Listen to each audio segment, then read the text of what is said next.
Queridos amigos, eu me volto nesta tarde para a Palavra de Deus que se encontra no Evangelho do Senhor Jesus através de Lucas, no capítulo de número 15, nós leremos o versículo de número 11. Lucas capítulo 15, versículo de número 11, estas palavras do Senhor Jesus abrindo esta mais conhecida de todas as parábolas e disse: um certo homem tinha 2 filhos. Bem, isto é sobre a parábola do filho mais velho. E o título da nossa meditação nesta tarde é Mera religiosidade não garante entrada no céu. Bem, você sabe, se você está acostumado a ler a palavra de Deus, a Bíblia, que os líderes religiosos de Israel, os saduceus, os fariseus, os escribas e sacerdotes, eram a liderança religiosa e política de Israel no período do Senhor Jesus Cristo.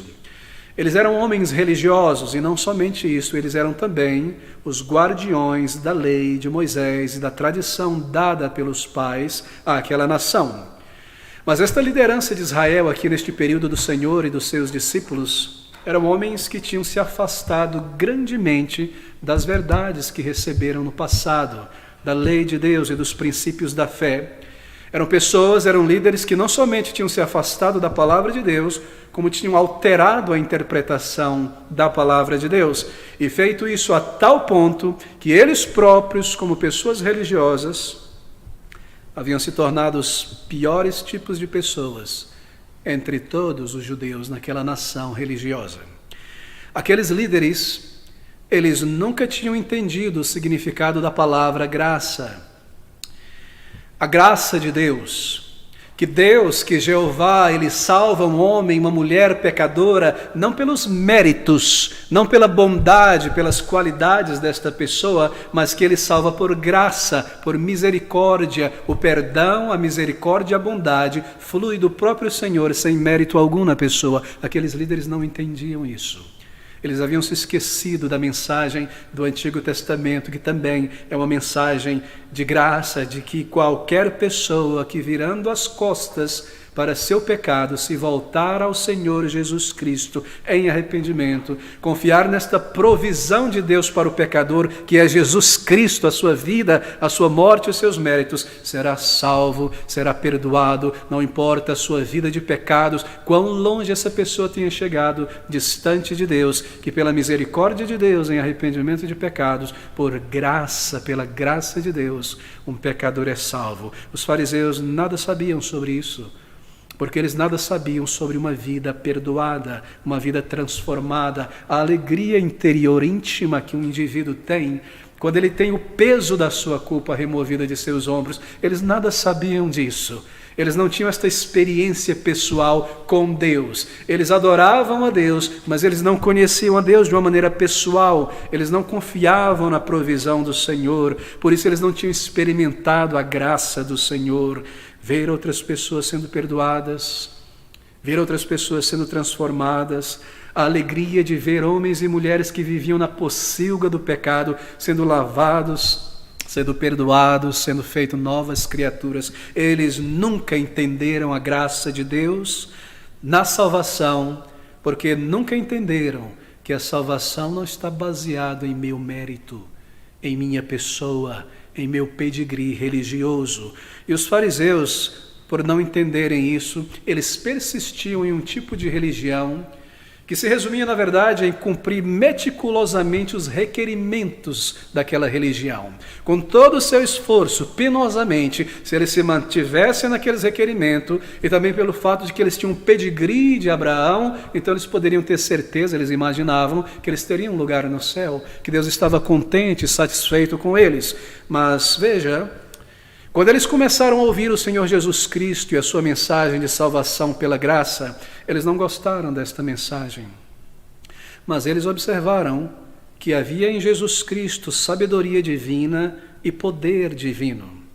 E por algum tempo, aqueles líderes de Israel, eles desejaram muito e por muitas vezes tentaram atrair o Senhor Jesus Cristo para se juntar a eles. Afinal de contas, ter Jesus Cristo entre os fariseus ou entre os saduceus, na liderança dos judeus, seria um grande ganho, não é? Uma grande posse para a religião judaica. Imagine você, aquela religião morta de tradições tão distante da palavra de Deus, ter agora um homem poderoso que realizava milagres, que alimentava as pessoas, que andava sobre as águas. Um operador de milagre traria grande prestígio àquela religião morta dos judeus. E por algum tempo eles tentaram convencer a Jesus a se unir a ele. Talvez isso que está por trás daquela aproximação de Nicodemos a Jesus Cristo à noite, tentando persuadi-lo, tentando trazê-lo para se unir à religião judaica instituída naquela época. Mas eles não estavam satisfeitos com o tipo de pessoas com quem o Senhor Jesus Cristo andava.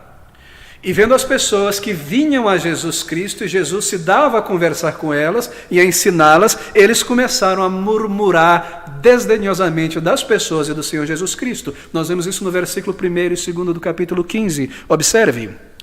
E chegavam-se a ele, a Jesus, todos os publicanos, isto é, os traidores da pátria, os coletores de imposto para os romanos, e pecadores, o que significa dizer pessoas que viviam abertamente em pecado, os meretrizes, e tantos outros para o ouvir.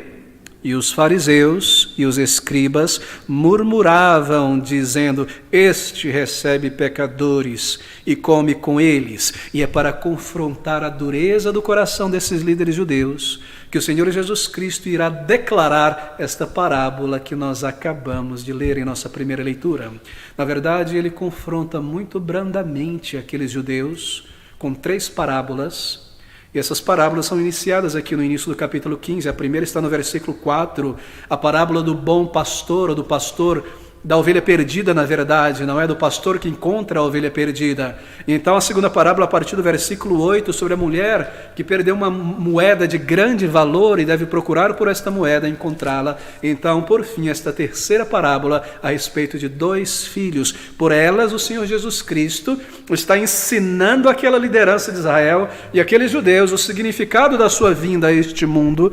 E por meio desta última parábola, ele está repreendendo, embora tão gentilmente, mas repreendendo aqueles homens, aqueles líderes que nada conheciam a respeito da graça de Deus. Para repreender esses fariseus, para expor a ignorância deles, o orgulho espiritual deles, ele declara essas 3 parábolas que ilustram o significado de misericórdia, da graça. E cada uma das 3 parábolas, o pecado humano, a perdição do homem, a rebelião do homem é ilustrada. É uma ovelha perdida que se afasta do aprisco. É uma moeda de grande valor, criada à imagem e semelhança de Deus, que está perdida no escuro em algum lugar. É um filho pródigo que se distancia de seu pai.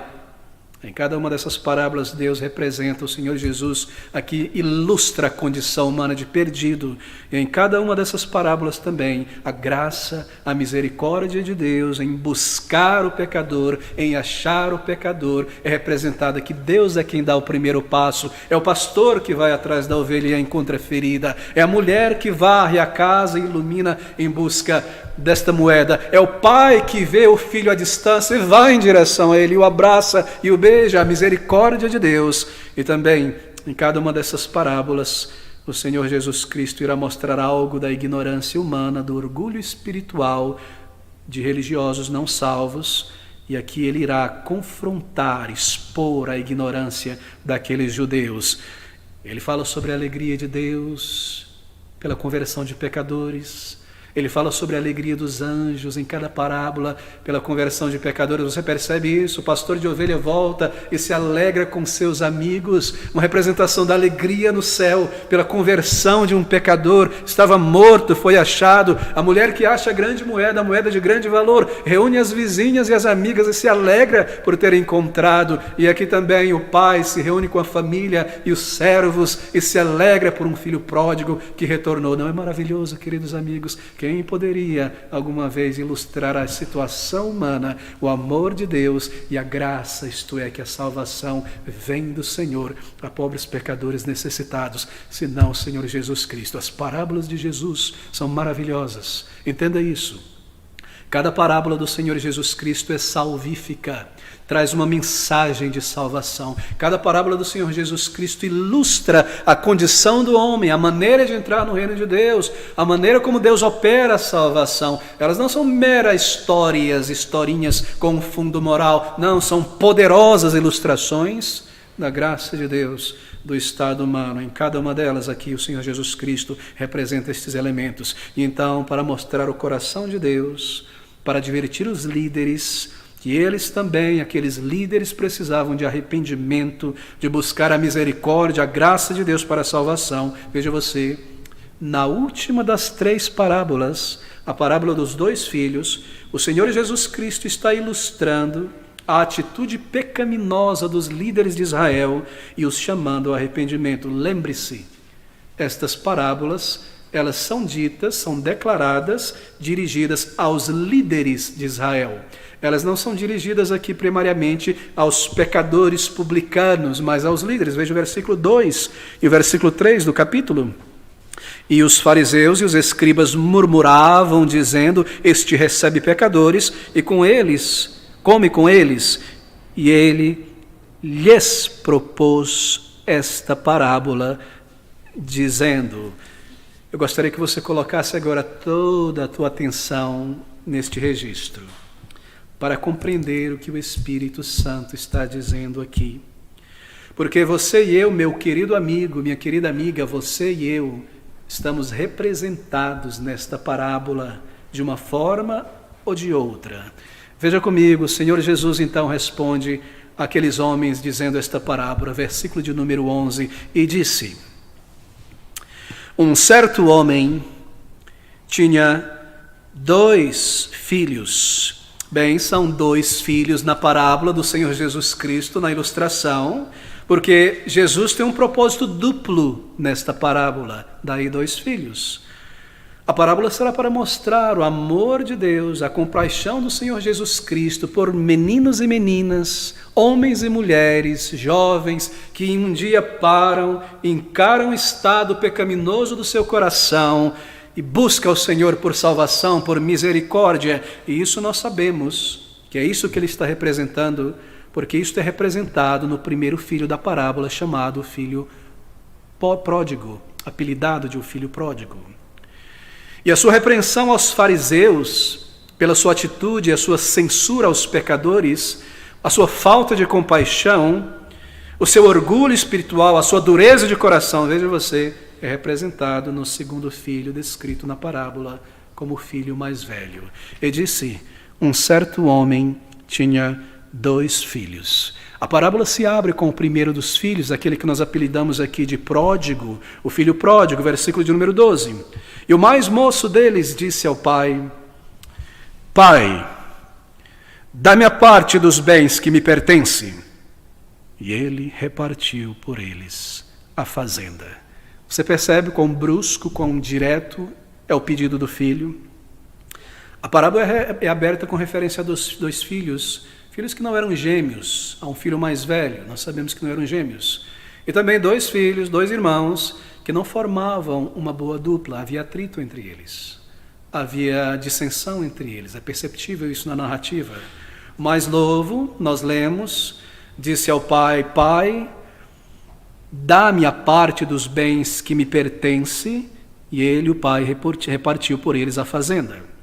E nós lemos que poucos dias depois, o filho mais novo, ajuntando tudo, mal e cuia, partiu para uma terra longínqua e ali desperdiçou os seus bens, vivendo dissolutamente, carnalmente, se dissolvendo no pecado. E eu não preciso te contar o restante desta história, porque você sabe, esta história do filho pródigo se trata da narrativa mais conhecida em toda a Bíblia, em toda a cristandade. Eu não preciso entrar nos detalhes sobre ela. Ele era um jovem egocêntrico, não era? Ele era um jovem sensual. Ele era um jovem ganancioso. Ele disse ao seu pai, e é isso que o Senhor Jesus Cristo está descrevendo aqui, o ser humano dizendo a Deus. Ele disse ao seu pai: eu desejaria, pai, em outras palavras, que o Senhor, que você estivesse morto e enterrado, porque eu não compartilho dos teus valores. Eu não posso esperar toda a minha vida para que você morra, para eu ter a minha parte na herança. Dá-me agora a parte que me pertence destes bens. É isso que está implícito aqui. Ele era um jovem egocêntrico. Por esse filho pródigo, o nosso Salvador representa cada um de nós, homens e mulheres, que um dia tomou a sua vida na infância, na juventude, na vida adulta, para viver para si mesmo, como se não houvesse um Deus no céu, como se não houvesse uma lei, como se não houvesse uma consciência, como se não houvesse um dia de prestar contas a Deus. Nós somos aqui descritos como este filho pródigo. Ele foi para um país distante, é isso que nós fazemos. Nós nos afastamos de Deus desde a infância. Nós começamos a sufocar a nossa consciência quanto à percepção de que há um Deus, que Ele me vê, que Ele conhece os meus pensamentos, e nós nos distanciamos de Deus para viver o nosso pecado. É por isso que nós nos afastamos de Deus. É por isso que nós buscamos as trevas, diz a palavra de Deus, porque nós detestamos a luz, para viver os nossos pecados. O filho vai para um país distante, longe de seu pai, longe da sua cultura, longe dos valores de seu pai. Você percebe a representação aqui? Até que um dia, afundado no pecado, em um país distante, longe de Deus, perdido de Deus e muito distante, na vida em círculos sem fim, sem paz, sem descanso, na pocilga do pecado, se alimentando do pior do pecado, ele cai, ele volta, ele cai em si mesmo e ele para pensar. Versículo 17, nós lemos: e tornando em si disse: quantos jornaleiros de meu pai têm abundância de pão, e eu aqui pereço. Jornaleiro, um trabalhador diário, abundância de pão. Ele cai em si.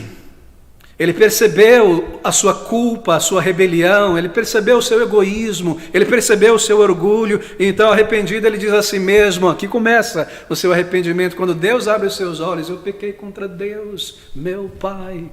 Eu abandonei os princípios da verdade, eu sufoquei a consciência, eu passei por cima com um tanque contra todos os avisos da consciência para poder pecar e viver no pecado. Eu sujei o meu corpo, eu manchei a minha alma, eu me entreguei a tudo de errado, eu estou aqui nessa pocilga. Mas meu Pai, mesmo os seus servos, Ele trata tão bem. E arrependido ele voltou, e arrependido ele confessou, e arrependido nós vemos que ele foi recebido, o melhor anel, as sandálias, a roupa de filho, o bezerro cevado. E por este jovem rapaz, Deus está representando aqui, meu querido amigo, todo homem e mulher que, embora longe, distante de Deus neste mundo, nascido ou não em um contexto cristão, tem um dia parado e visto através da mentira desta vida e do vazio desta vida e da brevidade desta vida e da rebelião do seu coração,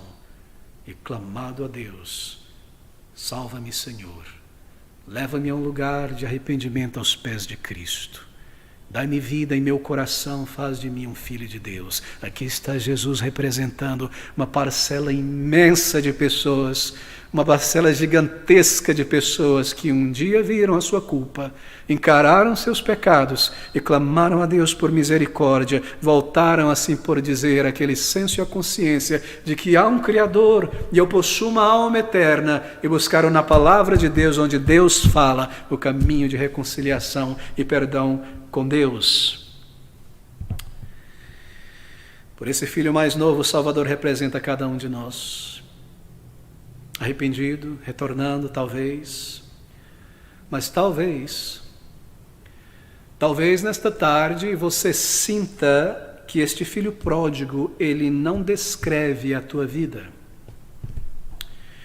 O pródigo, ele não descrevia os fariseus e escribas, os líderes religiosos da época. Eles não eram pródigos, eles não se entregaram abertamente ao pecado, eles tinham seu uniforme religioso, eles amarravam ali numa caixinha na testa, na mão direita, na mão esquerda, nos mantos, eles tinham sua maneira de andar, eles tocavam trombeta ao orar, eles estavam no templo, eles davam dízimo de tudo que existia, faziam mais do que se era requerido. Eles não eram pródigos, eles permaneceram no templo, na religião, eles permaneceram, digamos assim, no temor a Deus, O filho pródigo aqui descreve, na verdade, aqueles homens e mulheres publicanos, pecadores, meretrizes, pessoas que se abriram ao pecado, pessoas que viviam no pecado, não estavam nem aí. Homens e mulheres judeus que tinham nascido na religião, criado nas sinagogas, mas decidiram se afastar de Deus. São pessoas que lançaram fora de seu coração um dia o temor por Deus e disseram: eu não posso crer em Deus, eu não creio em Deus, eu não entendo estas coisas. Deus é injusto, porque Ele criou a árvore do conhecimento do bem e do mal, porque Adão foi isso, porque a mulher foi aquilo, porque há tanta miséria neste mundo, tanto pecado neste mundo, tanta vaidade, tanta malícia e corrupção. Deus não existe, Deus não pode ser bom se Ele permite todas essas coisas. Eu não creio em Deus. Mas tudo isso como uma desculpa para viver o meu pecado. Este é o filho pródigo, mas que um dia caíram em si e viram a sua pequenez e a glória e a grandeza de Deus, e se arrependeram e voltaram a Deus para tê-lo como Pai Celestial. E pode ser que você diga nesta tarde: esta não é a minha vida descrita aqui, nesta passagem. Eu não sou este pródigo, pastor. Eu nunca agi assim como este pródigo. Eu nasci, pastor, em um contexto de temor a Deus, em um lugar onde as pessoas temiam, amavam a Deus. E eu permaneci em Deus, eu nunca me rebelei, eu nunca abandonei a igreja, eu nunca abandonei a minha crença. Meus pais nasceram nesse contexto, meus avós, há pessoas missionários, há pastores talvez em minha família. Eu não sou esse pródigo, eu não saio por aí pecando deliberadamente, abertamente. Se eu fiz isso foi uma outra vez, mas eu não me enlameei com o pecado dessa maneira, não me entreguei a possível, eu saí de lá. De fato, eu sempre condenei o pecado quando eu vi ele nos outros. Eu sempre levantei a bandeira da moral, eu sempre estive na igreja. Eu não sou esse pródigo, não sou eu, esta jovem, este homem pródigo. Esta parábola, pastor, não é sobre mim. Não é minha história, não estou representado aqui porque o Senhor está pregando sobre isso. Isso não é sobre mim. Oh, amigos, talvez você não seja o filho, a filha pródiga. Muitos de nós fomos, a maioria de nós fomos, mas eu devo te dizer que, embora de fato você não tenha sido um pródigo, uma pródiga, essa na verdade é tua parábola, sim. Essa é a tua história, sim. Porque nessa parábola há um segundo filho, há um filho mais velho. E se você não é o primeiro destes filhos, então certamente você é o segundo. Porque nessa parábola o Salvador divide a humanidade em dois grupos de pessoas. Por um lado, ele descreve pessoas que sufocaram a sua consciência de Deus para viver em seus pecados longe de Deus. Gradativamente eles esfriaram isso, eles sufocaram isso, eles foram colocando de lado desde a infância o temor por Deus. Os publicanos, as meretrizes, os pecadores, esse foi o resultado de uma vida se afastando mais e mais de Deus. Eles são representados aqui pelo filho pródigo. E os líderes religiosos não convertidos, hipócritas, pecadores não assumidos, são representados aqui pelo filho mais velho. Porque todos somos pecadores. E na parábola de Jesus, todos nós estamos representados. Se você não é o pródigo nesta tarde, você é o mais velho. E por mais velho eu não quero dizer o primeiro a ter nascido na família, é uma representação espiritual, pode ser o terceiro, o caçula, o sétimo. Se você não é o pródigo, você é o mais velho, porque todo homem nascido neste mundo, toda mulher nascida neste mundo, religioso ou irreligioso, nasce, diz a palavra de Deus, um pecador condenado. A palavra de Deus diz em João 3, versículo 16 a 18, que aqueles que não creem em Jesus já estão condenados, não é que serão condenados, já estão condenados. O registro do pecado, o registro da condenação já está estabelecido. Estamos esperando apenas pela execução. Se você não é o pródigo, você é o filho mais velho. Como o filho mais novo, que rebeldemente se afastou de Deus desde o início, ou como o filho mais velho, que cria em Deus, mas não era convertido, vivendo longe de Deus no coração. Ninguém jamais nasceu salvo. Isso é ilustrado aqui por esses dois filhos. Ninguém se torna salvo gradualmente através do envolvimento com a igreja, com o cristianismo. Isso é ilustrado aqui no filho mais velho. Todos nós estamos representados aqui, todos somos pecadores diante de Deus, todos seremos julgados por nossos pecados, todos carecemos da graça e da misericórdia de Deus, todos precisamos de um lugar de arrependimento aos pés de Cristo, ou nós permanecemos condenados. O fato de eu ter nascido no meio evangélico, numa família evangélica, não me traz perdão automático, não me dá um lugar no céu. No versículo de número 21 a 24, nós lemos sobre o arrependimento e o retorno desse filho pródigo. Observem. E o filho lhe disse: Pai, pequei contra o céu e perante ti já não sou digno de ser chamado teu filho.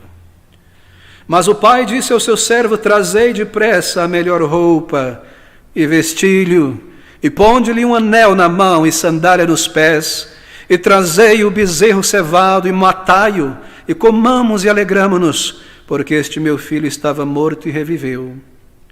Tinha-se perdido e foi achado, e começaram a alegrar-se. O Salvador representa aqui a alegria no céu, a alegria dos anjos, dos servos, como eu mencionei, a alegria da casa, da igreja, da família, quando um pecador resgatado é trazido de volta para o lar, pelo arrependimento, para a salvação, e de repente com esta alegria, no meio deste júbilo, uma pessoa sendo salva, um pecador sendo salvo, alguém que viveu este mundo, quase passou para a eternidade sem Cristo, júbilo, louvor com os servos, com os anjos, a família, a igreja alegre, no meio desta festa, no meio do louvor, no meio da alegria, nós somos introduzidos ao filho mais velho.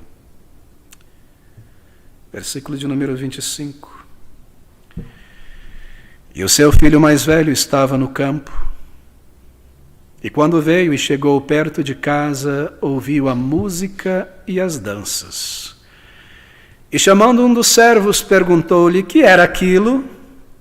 E ele lhe disse: nós podemos ouvir júbilo na voz deste servo. Veio teu pai, veio teu irmão, e teu pai matou o bezerro cevado, aquele bezerro que é alimentado na ceva para ficar gordinho, baby beef, para matar somente no meio da celebração, no casamento, não é? No momento de grande celebração, o teu irmão voltou, veio o teu irmão.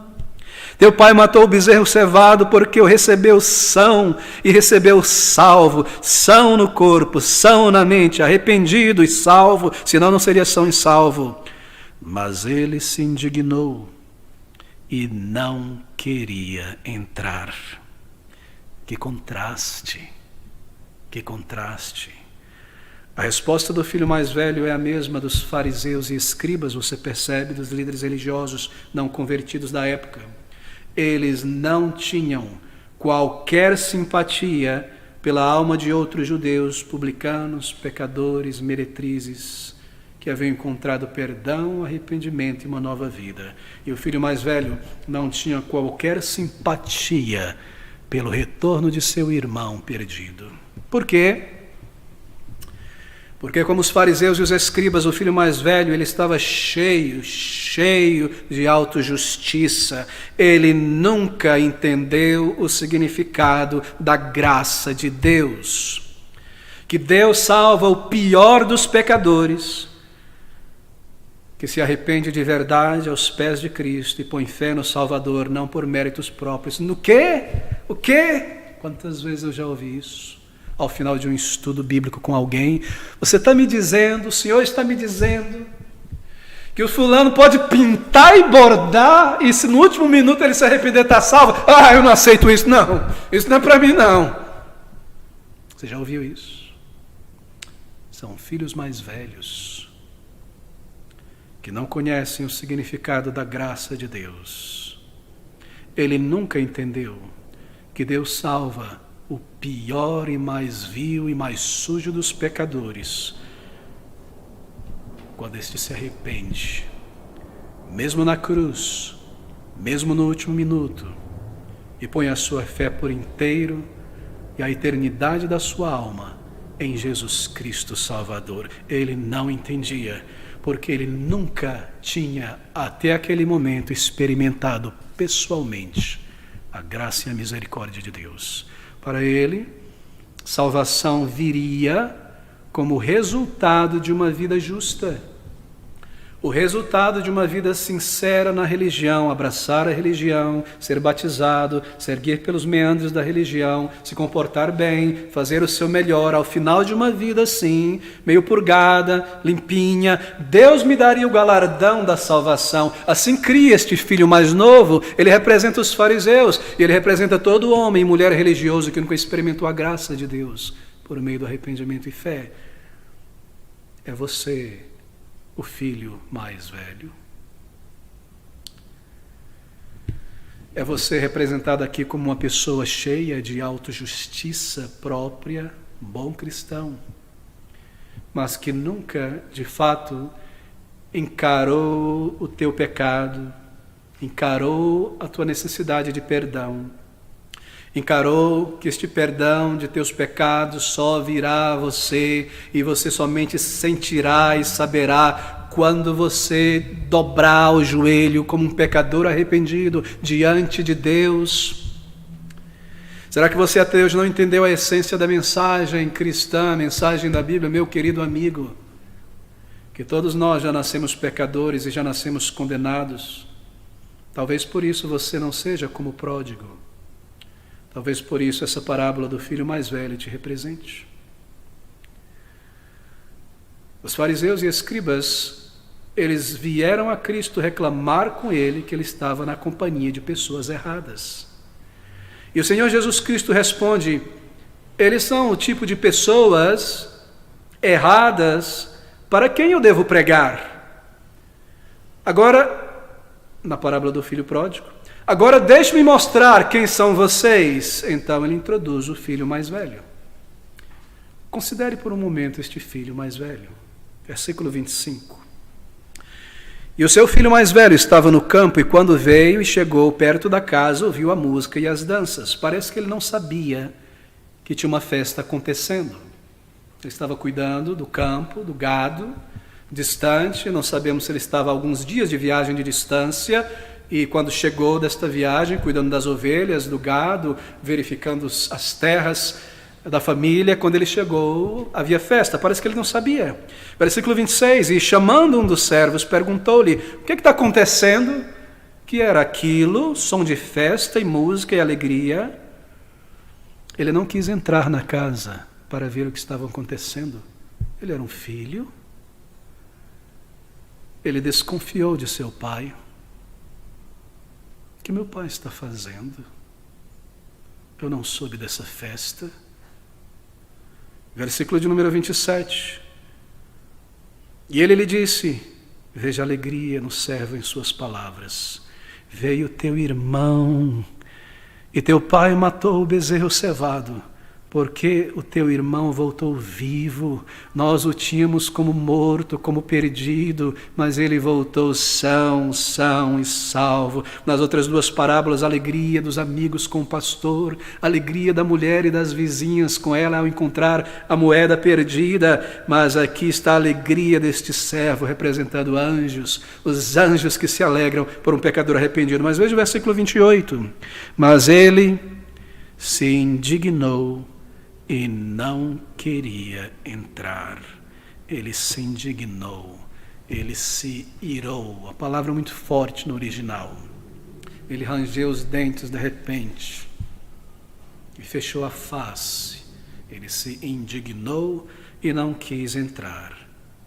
Oh, meus queridos amigos, observe agora com calma os detalhes do versículo 29.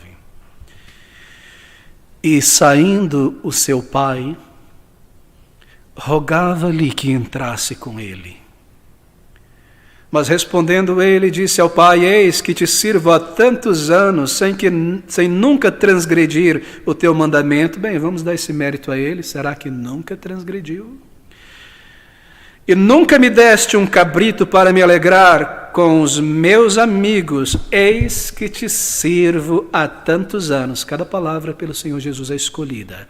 Ele não tinha prazer no que ele fazia. Ele era como seu irmão mais novo, eu te sirvo há tanto tempo, Senhor, como um escravo, eu estou aqui me escravizando há tantos anos. O coração daquele jovem não estava ali com seu pai. Ele não via o seu trabalho como alguém que estava trabalhando na propriedade do seu pai, que seria a sua herança. Você observa como o coração desse filho degenerou. Ele estava na casa de seu pai. Você pode imaginar o amor deste pai por este menino. Ele é um pai bondoso. Ele é um pai rico. Ele deu cuidados e bens para este garoto e o protegeu, e o instruiu, e o treinou. Mas todo o seu relacionamento com o pai era baseado em uma obrigação legal. A terra distante da parábola, ela é distante em muitas direções. A terra distante da parábola não é distante em quilômetros, é distante em motivações. Enquanto o filho pródigo foi para um país distante, aproveitar uma outra cultura mais sofisticada, distante de seu pai, o filho mais velho estava distante de seu pai dentro de casa. Meu querido amigo, você pode estar bem próximo do reino de Deus. Mesmo alguém regularmente indo à igreja, auxiliando de alguma maneira a igreja, mas ao mesmo tempo tão distante de Deus em teu coração, em teus pensamentos, porque você não conheceu a Deus pessoalmente ainda. Esta é a razão. Você é o filho mais velho. Você talvez seja a filha mais velha. Eu tenho conhecido pessoas assim. Elas permanecem na igreja por um bom tempo, mas eventualmente saem da igreja. Outras, por temor, algum temor, se tornou parte da cultura dela, como muçulmano, né? A religião e a cidadania e a cultura é uma coisa só. Sair da religião é perder a alma, é deixar de existir, é perder a identidade. Algumas pessoas permanecem na religião cristã por causa da sua identidade. Meu pai, meu avô, meu tio, todo mundo é evangélico, todo mundo é cristão, mas no coração, distante de Deus. Mas como o filho mais velho, eles não compartilhavam. Eles não compartilham da alegria do pai em ver outros filhos pródigos sendo salvos. São pessoas que estão dentro da igreja e talvez a atividade de salvar almas, de ir atrás de pessoas, de bater nas portas, de entregar um folheto, de conversar com as pessoas, de arguir, de chamar alguém, de convidar alguém para o culto evangelístico, é a atividade mais desagradável possível. Esse filho mais velho nunca se envolve, porque não há vida no coração. Não há vida de oração deste filho mais velho. Tudo o que importa é ir pela internet, atrás de bons vídeos, de bons clipes, de boas palestras, de boas respostas a perguntas. Ele não ora. Ela não ora. A palavra de Deus é lida por obrigação, mas não exerce autoridade em seu coração. E a concupiscência dos olhos, a concupiscência da carne, a soberba da vida, é na verdade o seu alimento. Este é o filho mais velho. Seus amigos não sabem que ele serve a Deus na escola, no trabalho, na universidade. Não sabem porque ele não serve a Deus. Ela não serve a Deus. Se soubessem que ela vai à igreja, não faria qualquer diferença.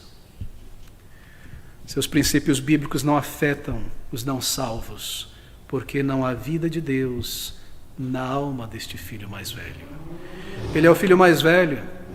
Ele sempre esteve ali na fazenda. Eu sempre estive trabalhando para ti. Mas nunca conheceu o pai. Ele está sempre na igreja, ela está sempre na igreja, mas não conhece o pai por experiência pessoal. Veja novamente estas palavras, elas soam tantas verdades. Versículo 29. Eis que te sirvo há tantos anos, sem nunca transgredir o teu mandamento, e nunca me deste um cabrito para me alegrar com os meus amigos. Vindo, porém, este teu filho, não meu irmão, este teu filho, que desperdiçou os teus bens com as meretrizes, mas o Senhor Jesus não diz isso. Diz que ele viveu uma vida dissoluta, Ele está adicionando aqui a história. Mataste-lhe o bezerro cevado. Ele é meu pai, eu sirvo a ele, mas não compartilho com ele de seus ideais, de seus princípios. E no momento que seu pai demonstrou um ato de afeto pelo seu irmão que desapareceu e retornou, o filho mais velho tornou isso como uma ofensa. Não é interessante? Muitas vezes as pessoas tomam como ofensa um bem feito ao outro, porque elas veem isso como uma vantagem que não lhes foi dada ou que lhes foi tirada. Sabe o que é isso? Essa é a síndrome do filho mais velho. Eu tenho encontrado pessoas que saíram de uma igreja porque seus talentos não foram reconhecidos ali. Não porque a doutrina era falsa, não porque era uma igreja indisciplinada, não porque o evangelho não era pregado, mas porque o seu talento não foi reconhecido. Não me deram espaço naquela igreja. As palavras desse jovem mais velho eram o prestígio, o bem, o bezerro cevado e a festa que ele não recebera, a atenção que ele não recebera, que lhe ofendeu. Não lhe importava o fato de seu próprio irmão com quem ele crescera ter retornado, e arrependido, e mudado, e transformado. Isso não lhe importava. Você pode imaginar a tensão que havia entre esses dois irmãos crescendo juntos. E como o filho mais velho não deve ter se gabado por ser o mais dedicado. Mas o Senhor Jesus Cristo afirma que ambos eram grandes pecadores. Ambos estavam perdidos e condenados. O mais novo perdido fora de casa, o mais velho perdido dentro de casa, dentro da igreja. O mais novo é egocêntrico, é pródigo, é sensual, é vil. E tudo que lhe interessava era o dinheiro, e seus amigos, e seus pecados. O mais velho é egocêntrico, é interesseiro, é orgulhoso, cheio de autossuficiência, cheio de um senso de superioridade. O Senhor Jesus Cristo está dizendo aos líderes e fariseus e escribas que tanto eles, os pecadores, quanto vocês, religiosos, não diferem em nada diante do tribunal de Deus. Tanto os pródigos quanto os mais velhos necessitam da graça de Deus. Necessitam do amor, da misericórdia e do perdão de Deus e devem se arrepender. Mas vocês nunca se arrependeram e nunca vieram, está dizendo ele. Será que esse é o teu caso, meu querido amigo, e você se senta na igreja bastante confiante em si mesmo, que você foi um bom filho, e você fez o teu melhor, e você desde a infância condenou o pecado quando você viu, e que você é assim uma pessoa religiosa desde pequenininho, mas talvez você nunca encarou o orgulho do teu próprio coração, e tudo o que você possui talvez seja mera religiosidade. Você nunca foi a Cristo pessoalmente em arrependimento. Todos os excessos do filho pródigo não lhe fecharam a entrada no céu. E todos os méritos e as virtudes do irmão mais velho não pôde fazê-lo entrar no céu. Ele encobriu o seu orgulho pessoal, ele encobriu a sua sensualidade, ele encobriu a sua concupiscência debaixo de um manto da religião. Um manto bem polido e bonito, bem feito e confeccionado ao longo dos anos. O versículo de número 29 nos diz: eis que te sirvo sem nunca quebrar teus mandamentos e nunca me deste um cabrito. Você me deve, Pai, você me deve, Deus, eu te sirvo. O Senhor tem uma dívida comigo. Será que nós somos descritos nessa imagem? Por causa da minha vida religiosa, por causa do meu esforço, Deus me deve. Eu não digo isso, mas eu penso isso. Será injusto se eu não for salvo? Será injusto se Deus me banir? Eu fiz o meu esforço, então tudo que eu fiz não valeu nada. Tudo que eu fiz, Deus tem uma dívida moral comigo. Todo tempo, Sim, eu quis o mundo, eu quis o pecado, eu desejei isso, eu sempre amei e desejei o mundo, mas eu me escravizei a essa piedade, negando o que eu queria, negando o que eu desejava, para alcançar os meus méritos. Eu te servi todos esses anos, Deus. Deus tem uma dívida comigo, porque eu mantive as regras, eu guardei o meu corpo até o casamento, eu não soneguei como outros, eu não fiz aquilo, eu fugi, eu me guardei. Como você pode celebrar teu filho? Ele não manteve as regras, eu mantive. Eu fui um bom religioso. Típico de alguém que se auto-justifica diante de Deus. Nunca matei, nunca roubei, nunca adulterei. Deus não pode me lançar no inferno. Acaso algo aqui te descreve nesta tarde? Observe a atitude do Pai. Nós precisamos correr para o final. Espero que você esteja acompanhando, querido amigo, essas palavras do Espírito. Veja o versículo de número 31, é tremendo, é tremendo. E ele lhe disse, na verdade o versículo de número 31, e ele lhe disse, filho, tu sempre estás comigo, e todas as minhas coisas são tuas. Mas era justo alegrarmos-nos e folgarmos, porque este teu irmão estava morto e reviveu, e tinha se perdido e achou-se. Veja o versículo 29. E saindo o seu pai, rogava-lhe que entrasse com ele. O pai mostra a mesma atitude de afeição pelo filho mais velho que ele mostrou pelo filho mais novo. Você observou? No versículo de número 20, nós lemos que quando o filho pródigo voltava para casa, o pai o viu. Aqui não é o filho pródigo que vê o pai, e viu o seu pai.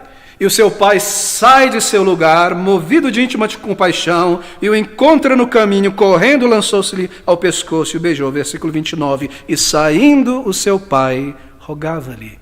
Não é maravilhoso, querido amigo? O amor de Deus, a graça de Deus por pródigos e filhos mais velhos não é de pasmar. E a razão disto, que Deus tome o passo inicial, é que todos nós pecamos. Filhos mais novos, filhos mais velhos, caçulas do meio, e separados estamos da glória de Deus. Ele mostra a sua afeição pelo mais velho da mesma maneira que ele mostra pelo mais novo. Não é tremendo? Observe a maneira tão bela, tão profunda, tão tremenda que o Senhor Jesus Cristo põe estas palavras. Versículo de número 20. E vendo o seu pai, versículo de número 29, e saindo o seu pai, saindo. Será que eu preciso lhe explicar o significado deste símbolo na parábola de Jesus? E saindo e deixando o seu trono de glória no céu, a sua majestade, cercado por milhões e milhões de anjos e seres celestes. Ele, o Deus eterno, Criador de todas as coisas, o Senhor soberano, que Isaías no capítulo 6 o viu, Jesus em sua glória pré-encarnação. Ele tenha tomado um corpo e uma natureza humana e entrado no tempo e no espaço e vindo em direção a pródigos, a filhos mais velhos, a religiosos hipócritas, a pecadores vis e abertos, que ele tenha vindo. Salvação pertence a Cristo. Salvação começa com o Senhor. O pai sai de casa e vai até o seu filho. Vindo ao Calvário, ele é a parte ofendida e ainda assim ele desce a este mundo para habitar no meio de pecadores. Que amor é este? É um amor que encontra o pecador. É um amor que purifica o impuro. Que amor é esse? Um amor que se dá para sofrer, para entrar na pocilga deste mundo, para ser humilhado, para ser maltratado, para ser desprezado, o Deus eterno, Senhor dos senhores, o Rei dos reis, o Criador e o sustentador de todas as coisas que existem, vindo em direção a mim, um pródigo, um mais velho, vindo a este mundo, vendo a minha miséria, olhando sobre mim, descendo naquela cruz para sofrer daquela maneira no lugar de um pecador como eu. Este é o Salvador, este é o pastor que vai atrás da ovelha perdida da parábola, este é a mulher representada que vai à escuridão e ilumina para encontrar a moeda, este é o pai que vai atrás do filho pródigo, que vai atrás do filho mais velho. Quem sou eu? Quem é você? Querido amigo, encare esta verdade. Ou você é um pródigo, ou você é um filho mais velho. Você necessita do perdão de Deus.